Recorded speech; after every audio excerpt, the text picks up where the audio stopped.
Muy buenos días, mis queridos y apreciados amigos y hermanos de Escogido para Servir. ¿Quién les habla?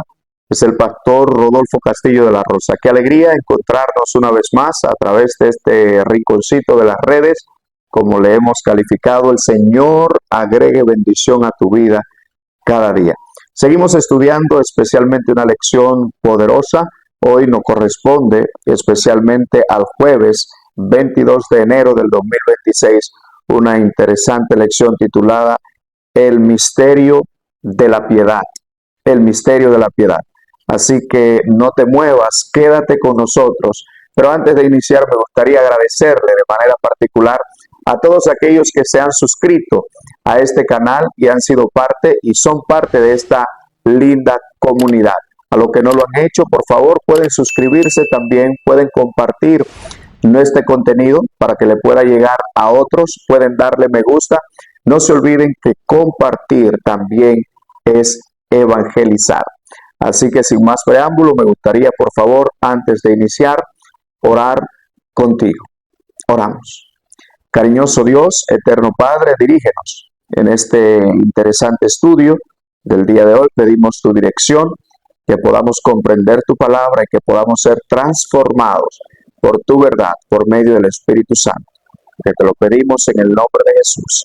Amén. Amén. El misterio de la piedad. Lo primero que debemos entender es que en el Nuevo Testamento la palabra misterio no es algo oculto para siempre. Cuando usted se lee de manera especialmente las epístolas y las cartas de Pablo, va a darse cuenta especialmente de esta gran verdad, que la palabra misterio no significa algo oculto para siempre, sino una verdad divina revelada por Dios. Cuando la Biblia habla de manera especial en relación a la piedad se refiere a la vida conforme a Dios. Por lo tanto, ¿qué significa el misterio de la piedad? El misterio de la piedad es Cristo mismo y su obra, revelando cómo Dios se manifestó y cómo esto produce un cambio en nosotros a una vida piadosa. Es interesante cuando nos vamos a nuestra primera pregunta, que dice: ¿qué caracterizó la condescendencia de Jesús y su adopción a la naturaleza humana? Yo quiero que me acompañen. El libro de Romanos, en el capítulo 8, dice nuestra pregunta: qué caracterizó la condescendencia de Jesús y su adopción a la naturaleza humana? Yo quisiera que usted me acompañe a Romanos, en el capítulo 8, versículo 3. Dice la palabra de Dios: porque lo que era imposible para la ley, por cuanto era débil por la carne, Dios, enviando a su Hijo en semejanza de carne, de pecado, y a causa del pecado, condenó al pecado en la carne. Vamos a leer Hebreos 2:14.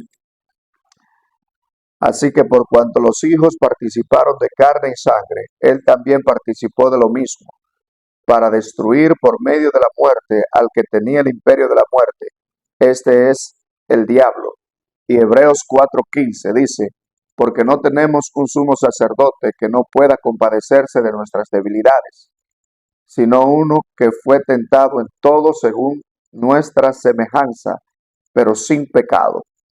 Interesante, mis queridos y apreciados amigos y hermanos, estos versículos que nos hablan especialmente de Cristo Jesús y su obra. Ya podemos ir entendiendo mucho más cerca en la declaración categórica de Romanos, en el capítulo 8, versículo 3, nos dice claramente la condición de Cristo, que caracterizó la condescendencia de Cristo Jesús y su adopción a la naturaleza humana. Por eso es un misterio, pero ese misterio está revelado. Cómo Dios, por medio de Cristo Jesús, revela este misterio. ¿Y cuál es ese misterio? La obra de redención de Cristo y Cristo mismo, Dios siendo manifestado en carne. Y es interesante porque ya vimos una lección y aprendimos claramente qué fue lo que Cristo dice. Filipenses, a la carta a los Filipenses, capítulo 2, versículo 15, dice que no escatimó el ser igual a Dios.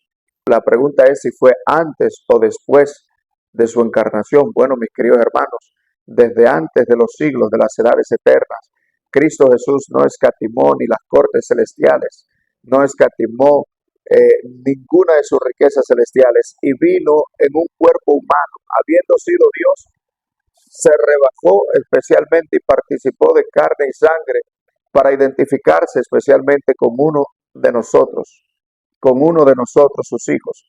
Por lo tanto, dice que era en una condición divina, pero no se sujetó a eso, pero tampoco se sujetó a las prerrogativas, especialmente que tenía como Dios, sino que todo por amor a ti y por amor a mí, Él lo entregó, mis queridos y apreciados hermanos.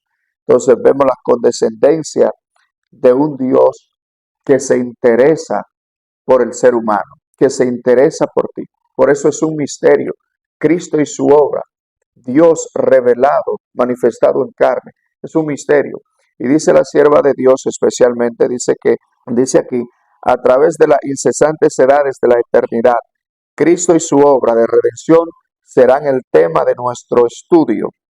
Serán el tema de nuestro estudio. Sí, mis queridos hermanos.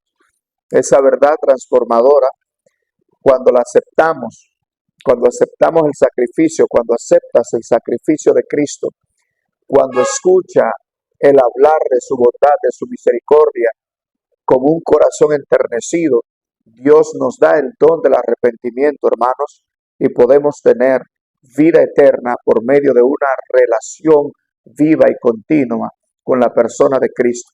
Y ese misterio, mis queridos hermanos, de que Dios tomó nuestra naturaleza pecaminosa y ahora nos empodera para que ese espíritu que actuó también en su vida pueda actuar en la nuestra, es extraordinario. Por eso nosotros aprendimos en la lección pasada, de que tener la mente de Cristo implica una lucha constante con el orgullo, con la suficiencia propia y el yo. Hay que dejar que Cristo gobierne la vida. El arrepentimiento no solamente es un cambio en nuestros hábitos, sino permitir que Cristo transforme nuestra vida por completo. Y eso lo hace el Espíritu Santo a través de una relación continua con cada uno de nosotros.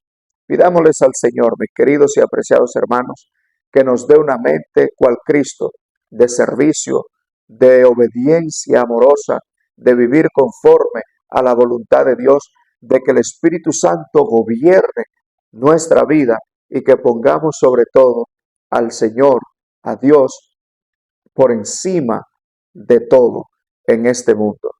Y si lo hacemos manteniendo una relación viva con el Señor Jesucristo, claro que nos va a dar victorias sobre nuestros malos hábitos, sobre el pecado que nos asedia y nos va a ayudar y nos va a dar la victoria que tú y yo necesitamos. Por lo tanto, como dice el libro de Hebreos, tenemos un sumo sacerdote que entiende cuál es nuestra lucha, entiende cuál es tu lucha, cuáles son tus debilidades y por eso está intercediendo especialmente en el lugar santísimo del santuario celestial y limpiándonos de todo pecado. Así que acerquémonos a Él confiadamente y pidámosle gracia para el oportuno socorro, para que el Señor nos dé, conforme a sus riquezas en gloria, el vencer nuestras más grandes tentaciones por su gracia, por el Espíritu Santo y porque permitimos que el Señor reine en nuestra mente y gobierne nuestra vida. Así que acompáñame a orar. Oramos. Cariñoso Dios, eterno Padre, gracias te damos por tu amor, por tu misericordia. Gracias, Señor, porque revelaste este misterio, que es Cristo y su obra de redención y lo que puede hacer esa verdad en nuestra vida. Pedimos que transforme nuestros pensamientos conforme a la imagen de tu Hijo y que nos ayude a mantener una relación continua con la persona de Cristo y nos dé victoria, Señor, en todas las áreas de nuestra vida, porque todo lo podemos en ti, que nos fortalece.